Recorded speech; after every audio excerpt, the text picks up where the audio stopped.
Um chefão do crime atende o telefone no 4º andar com uma intenção fria: resolver de uma vez a situação da funcionária da limpeza que faltou 3 dias seguidos na mansão dele, em Alphaville, sem dar explicação. No mundo de Otávio Valença, desobediência não tem perdão. Venha de uma facção rival ou da mulher que esfrega o chão da casa dele. Ele disca o número dela, a voz já afiada como lâmina. Só que em vez da mulher que ele espera, quem atende é uma voz pequena, trêmula. Pai, é você? Otávio congela. A voz é fraca, quebrada de medo, e tem uma sinceridade impossível de ensaiar. É uma criança, 5 anos, se o instinto dele estiver certo. O que está acontecendo? Ele pergunta, e a confusão corta a raiva como um golpe. Uma respiração presa, um soluço. A mamãe não acorda, ela tá fazendo um barulho estranho, não tá respirando direito. Eu não sei o que eu faço, eu tô com muito medo. Por um segundo, o homem que São Paulo teme, o nome que faz adulto engolir seco, não encontra ar. Ele puxa o ar mesmo assim. Me escuta, ele diz, e se surpreende com a firmeza da própria voz. Você fez certo em ligar. Qual é o seu nome? Lívia. Eu tenho 5. Lívia, Otávio repete, alongando as palavras como se estivesse puxando alguém de volta de um lugar perigoso. Você é muito corajosa. Eu preciso do seu endereço. Você consegue me dizer onde você está? Ela sussurra em pedaços, soletrando como se fosse lição da escola. Capão Redondo, Zona Sul. Um endereço que Otávio reconhece na hora. O tipo de rua que até os homens dele evitam depois de certa hora. A mão dele fecha com força em volta do celular. Eu vou chamar uma ambulância agora, ele diz. E depois eu vou até você. Você consegue abrir a porta quando eu chegar? Uma pausa. Mas, moço, Lívia sussurra, e a formalidade na boca de uma criança dói como farpa. O senhor vai mesmo? A mamãe diz que o chefe dela é muito importante, muito ocupado. O senhor não precisa ir se tiver ocupado. A frase, simples, honesta, atravessa a armadura que Otávio construiu a vida inteira. Eu vou, ele responde. Eu prometo. Ele desliga só o tempo de dar ordens e sair andando. O terno caro fica largado na cadeira. Os homens esperando uma reunião no andar de baixo vão ter que esperar. A reunião importante pode explodir, queimar por conta própria. Caio Duarte, braço direito dele há 15 anos, vê Otávio saindo como um raio e franze a testa. A reunião começa em 15 minutos. Cancela. Otávio. Otávio para, vira o rosto e o olhar dele faz a garganta de Caio travar. Eu disse, cancela. Caio entra no elevador junto por instinto. O tipo de instinto que não deixa o chefe ir sozinho quando alguma coisa está fora do normal. Na garagem, Otávio pega as chaves do sedã preto blindado. O motorista não está. Otávio dirige ele mesmo, coisa que quase nunca faz. Caio liga para o 192, passa o endereço, mantém a ligação. Otávio coloca a menina no viva voz. Moço, a voz dela volta baixinha. O senhor ainda tá aí? Tô, Otávio diz. Eu tô indo. Ele não sabe como falar com uma criança presa ao lado de uma mãe desacordada. Então solta a primeira pergunta que parece segura. Do que você gosta, Lívia? Um fungado. De desenhar. Eu desenho borboletas. A mamãe diz que as minhas borboletas são as mais bonitas do mundo. Eu acredito nela, Otávio responde, e percebe a suavidade na própria voz como se fosse outra pessoa falando por ele. A cidade passa depressa pela janela. Prédios de vidro ficam para trás. Ruas apertadas, comércio simples, calçada quebrada. A São Paulo que ele controla de longe aparece inteira, sem maquiagem. A mamãe tá fazendo aquele barulho de novo.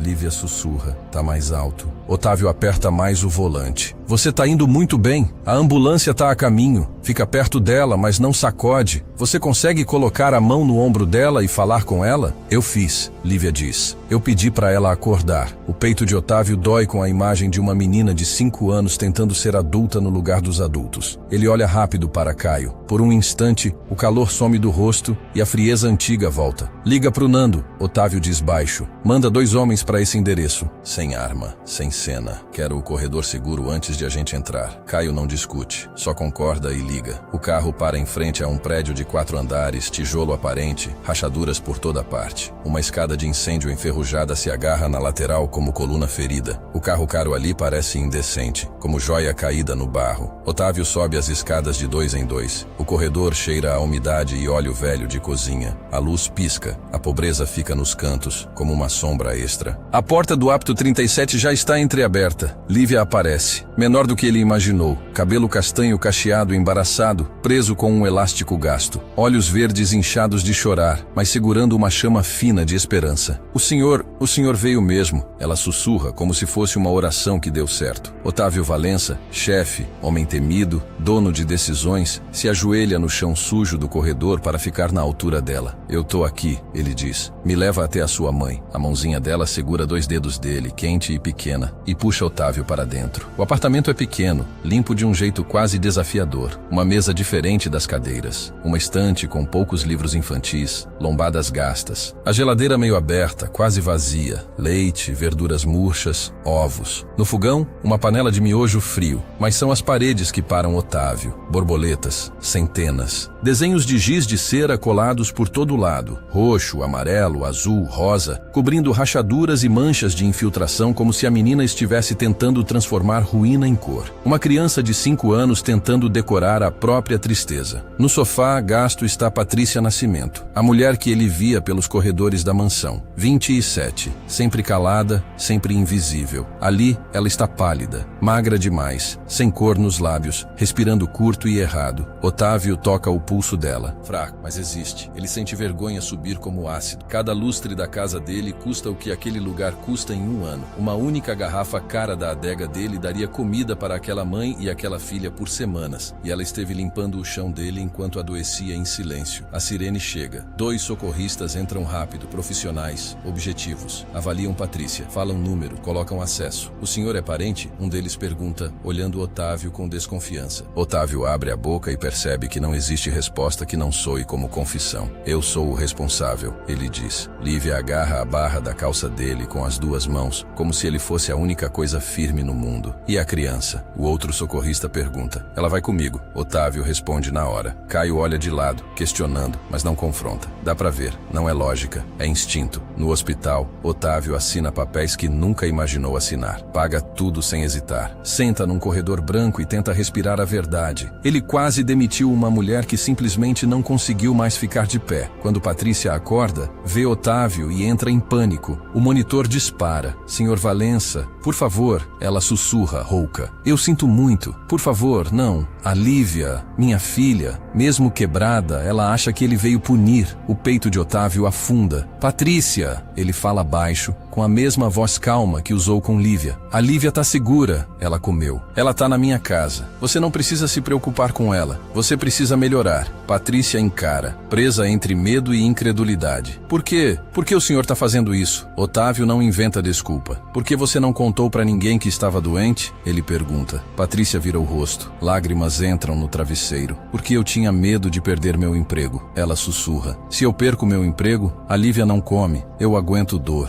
Eu não aguento ver minha filha com fome. Uma mãe escolhendo morrer devagar para a filha comer. Otávio sai no corredor e liga para o advogado. Doutor Álvaro, coloca ela no melhor plano de saúde possível. Quarto bom. Especialista bom. O que tiver que ser. Uma pausa. Otávio, ela é sua funcionária. Não importa o custo. Otávio repete. Tá claro? Na primeira semana, Lívia na mansão vira a vida organizada de Otávio em um caos doce. Ele queima ovo. Ela dá risada escondendo a boca e come mesmo assim. Ele compra brinquedos caros e erra tudo. Lívia olha a montanha de plástico e diz educada. Eu só preciso de giz de cera. Dona Silvia, a administradora da casa, que comanda tudo há 20 anos, compra uma caixa com 48 cores. A mansão muda. Sandálias pequenas aparecem ao lado de sapatos italianos na entrada. Giz de cera rola pela mesa de madeira onde Otávio assinava decisões que destruíam homens. Riso ecoa em corredores que antes engoliam qualquer som. Um dia, Lívia desenha uma borboleta roxa na parede impecável da sala. Tinta importada, trabalho caro. Ela fica dura quando é pega, o lábio tremendo, esperando bronca. Otávio encara a borboleta e diz: desenha mais, essa parede tá feia, precisa de mais borboleta. O rosto dela acende, como se ele tivesse dado o mundo inteiro. Mas o mundo lá fora não para por causa de risada de criança. Uma SUV escura segue eles no caminho do hospital. Caio percebe na hora. Os olhos de Otávio esfriam. Muda a rota, primeiro para casa. Eles despistam, mas o recado fica. Alguém está olhando. Caio puxa a placa. O rastro leva a Vitor Marchetti, 55, velho esperto, sujeito que sobreviveu a tudo e nunca aceitou que Otávio fosse novo demais para mandar. Na reunião seguinte, Vitor não faz cerimônia. Você sumiu 2 semanas, ele diz, com a voz lisa de desafio. Sem reunião, sem ordem nenhuma. Agora tá criando filha de empregada como se isso aqui fosse creche. A sala prende o ar. Otávio não grita, não bate na mesa. Só levanta, anda devagar e para perto o suficiente para Vitor ter que levantar o queixo. Vitor, Otávio diz baixo. Se você confunde humanidade com fraqueza, você nunca entendeu o poder. Vitor engole em seco. Ninguém ri, ninguém mexe. Otávio encerra a reunião saindo. No carro, Caio é direto. Ele tá juntando apoio, testou gente e mandou te seguir. Otávio não pensa em guerra primeiro. Ele pensa em Lívia, uma menina de 5 anos em casa, desenhando borboletas e esperando o jantar. 3 dias depois, o advogado liga com outro problema. O conselho tutelar abriu um caso, ele diz. A Patrícia vai ficar internada por um tempo. Não tem guardião. Eles querem colocar a menina em acolhimento. Otávio olha para a cozinha. Lívia desenha com foco total. Suco derramado na mesa como um pequeno desastre que ela nem percebe. Não, Otávio diz, se afastando para ela não ouvir. Ela fica comigo. O advogado suspira. Você não é família. E você é... você. Seu histórico é pesado, Otávio. Eles não precisam de condenação para dizer que sua casa é inadequada. E alguém mandou uma denúncia anônima com seu dossiê junto. Otávio nem precisa de nome. Ele sente Vitor nisso como cheiro. Uma assistente social chega. Renata Moreira, 40 e poucos, óculos firmes, pasta apertada no peito. Ela anda pela casa, observa o quarto da criança, a luz noturna em forma de borboleta, a geladeira com leite e fruta, a parede colorida que parece alegria derramada sobre riqueza. Depois, conversa com Lívia a sós. Otávio espera no corredor, o coração batendo com um medo que ele não consegue resolver na ameaça. Quando Renata sai, os olhos dela estão diferentes. Uma semana depois, Patrícia assina do hospital um termo de guarda temporária. Eu não entendo por que o senhor está fazendo isso, ela diz, fraca. Eu sou só a mulher que limpa seu chão. Otávio vê a assinatura e sente o peso da responsabilidade cair sobre ele. Pesado, mas estranhamente quente. Naquela noite, ele chama Caio para o escritório. Você vai tocar o que é sujo, Otávio diz. Eu vou ficar só com a parte legal. Se não tiver motivo contra mim, não tem como negar a guarda. Caio encara, incrédulo. Você está reorganizando tudo por causa de uma criança? Otávio olha pela janela, lembrando de Lívia correndo no jardim mais cedo. Eu tô mudando porque eu finalmente tenho um motivo. Vitor tenta atacar primeiro. Marca uma reunião fechada num galpão abandonado. 6 homens. Liderança na pauta. Caio prepara tudo. Segurança, plano, arma. Otávio nega com a cabeça. Eu vou sozinho. Caio xinga baixo. Sozinho num lugar onde vão tentar te tirar do comando? Sem arma. Otávio repete. Só a pasta da minha gaveta. Aqui eu não abro há anos. Na noite de sábado, o galpão é um vazio de luz fria. Mesa de madeira. 6 homens. Vitor na cabeceira, sentado no lugar de Otávio como se fosse um insulto vivo. A porta de metal abre. Otávio entra sozinho, mãos vazias, só com uma pasta de couro marrom, terno preto, camisa branca, sem gravata. O olhar cinza dele conta a sala devagar. 30 segundos de silêncio. Ouvi dizer que teve reunião sem mim. Otávio diz, calmo. Então eu me convidei. Vitor se recosta, forçando coragem. A gente segue um líder, não um babá. Otávio não pisca. Quer meu lugar? Pega. Mas responde uma coisa antes. Quem aqui segura tudo sem desabar em uma semana? Quem sabe senha, rota, contato, conta? Quem impede 3 bairros de virar guerra? O silêncio responde. Otávio abre a pasta e desliza os papéis pro meio. Isso,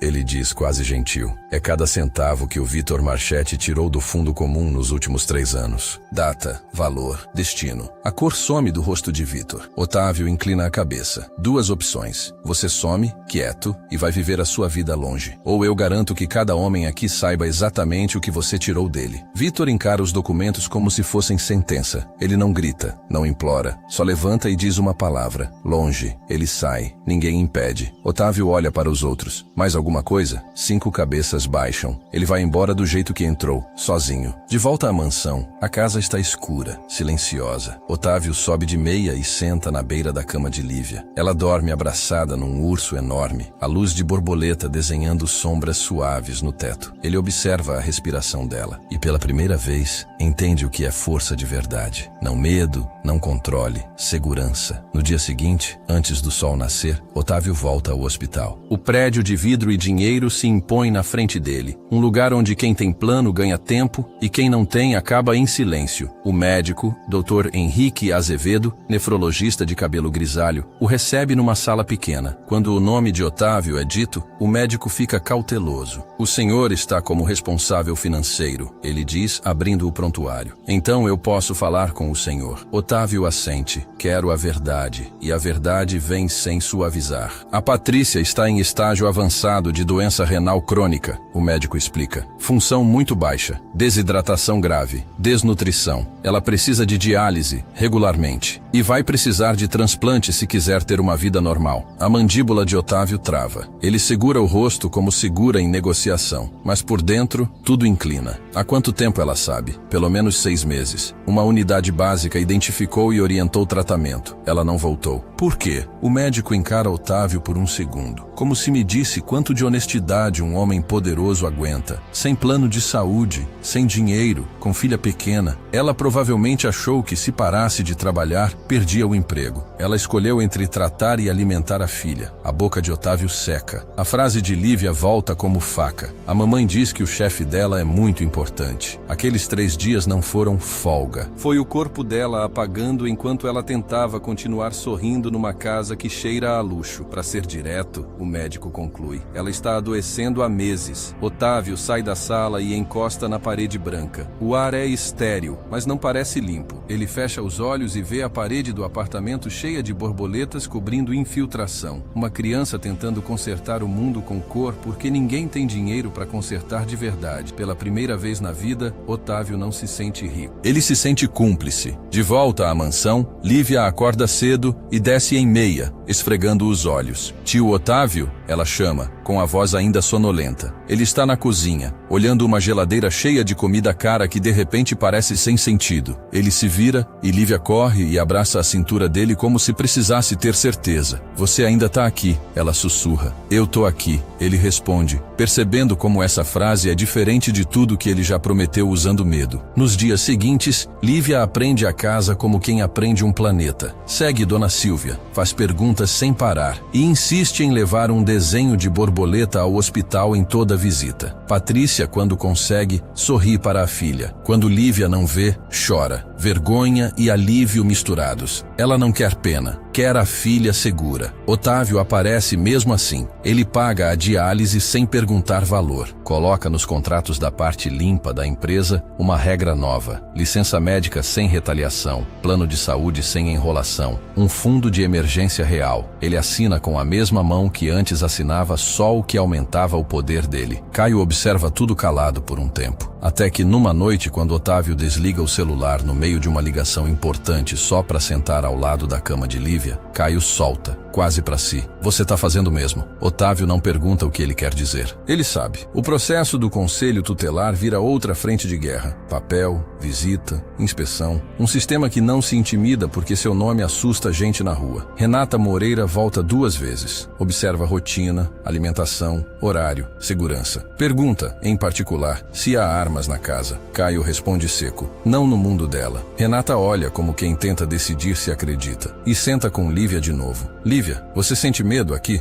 Lívia pensa, testa franzida. Às vezes eu sinto medo de noite, mas o tio Otávio fica comigo até eu dormir. Alguém grita com você? Ela balança a cabeça. A dona Silvia fala para falar baixinho. O Caio fala para não correr na escada. Mas ninguém grita. O tio Otávio já te machucou? Lívia arregala os olhos como se fosse uma pergunta sem sentido. Não, ele faz ovo feio. Renata pisca, quase sorri. Ovo feio? Queimado. Lívia explica séria. Mas ele tenta. Na saída da segunda visita, Renata para no hall e olha para Otávio como se enxergasse uma contradição difícil de encaixar. Eu não apago o seu passado, ela diz baixo, mas eu posso relatar o que eu vejo. E o que você vê? Otávio pergunta, segurando a voz para não soar como mando. Renata olha para a sala, onde Lívia pinta no chão, concentrada, sem medo. Eu vejo uma criança que não vive esperando acontecer alguma coisa ruim. Ela responde, isso importa. A denúncia anônima continua latejando na cabeça de Otávio. Não é só ataque, é prova de que Vitor usou uma criança como arma. No mundo de Otávio, até gente ruim finge respeitar uma regra. Criança não entra no jogo. Vitor entrou. Otávio não responde com sangue, responde com remoção, limpa, silenciosa, definitiva. Depois que Vitor escolhe sumir, Otávio liga pro advogado e dá uma última ordem. Quero ele fora, sem barulho, legal e longe. Quando a audiência de guarda se aproxima, os advogados montam argumentos e provas. Otávio faz algo que os próprios homens acham estranho. Ele coopera, ele abre conta, entrega documento, assina a autorização, deixa a parte limpa e exposta o suficiente para olhos desconfiados perceberem. O padrão mudou. Não é caridade, é estratégia guiada por afeto, algo que ele jamais imaginou sentir sem ridículo. A busca por transplante avança mais rápido do que o normal. Surge um compatível. Otávio não pergunta nome, não pergunta porquê. Ele paga e espera do jeito dele, com ação. Um dia, Otávio para na porta do quarto e vê Lívia brincando com uma boneca. Ela faz carinho no cabelo da boneca e sussurra, treinando consolo como quem treina uma oração.